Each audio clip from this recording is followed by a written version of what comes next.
بسم اللہ الرحمن الرحیم۔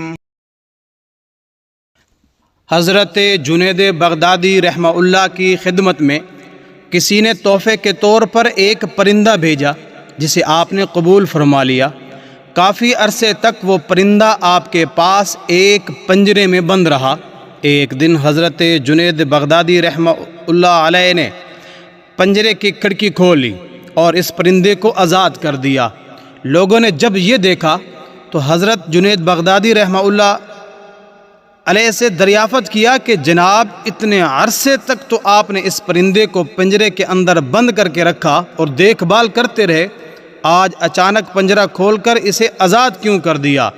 یہ سن کر حضرت جنید بغدادی رحمہ اللہ علیہ فرمانے لگے کہ آج اس پرندے نے مجھ سے کہا، اے جنید، تم تو اپنے دوست احباب کی باتوں سے یوں لطف اٹھاؤ اور مجھے بے مونس اور غمخوار ایک پنجرے میں یوں بند رکھو، تو میں نے اسے آزاد کر دیا۔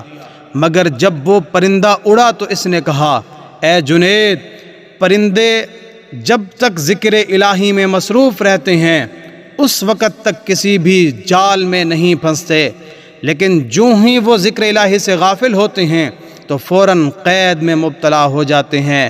پھر وہ پرندہ کہنے لگا، میں تو ایک ہی مرتبہ ذکر الہی سے غافل ہوا تھا کہ اس کی سزا میں برسوں قید رہا۔ ہائے جنید، ان لوگوں کی قید کا زمانہ کتنا طویل ہوگا جو مدتوں تک ذکر الہی سے غافل رہتے ہیں۔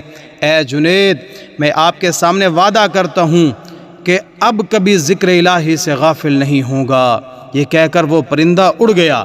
اس کے بعد بھی کبھی کبھی وہ پرندہ حضرت جنید بغدادی رحمہ اللہ کے پاس آتا تھا اور آپ کے دسترخوان پر بیٹھ کر اپنی چون سے کچھ کھاتا تھا۔ نصیحت: اس واقعہ میں ان لوگوں کے لیے عبرت کا سامان موجود ہے جو ہر وقت ذکر الہی سے غافل رہ کر اپنی زبانوں سے لہو و لعب کے کلمات کی ادائیگی میں لگے رہتے ہیں۔ میرے معزز سامعین کرام، موت سے پہلے پہلے اپنے رب کو راضی کر لو، اسی میں ہم سب کی کامیابی اور بھلائی ہے۔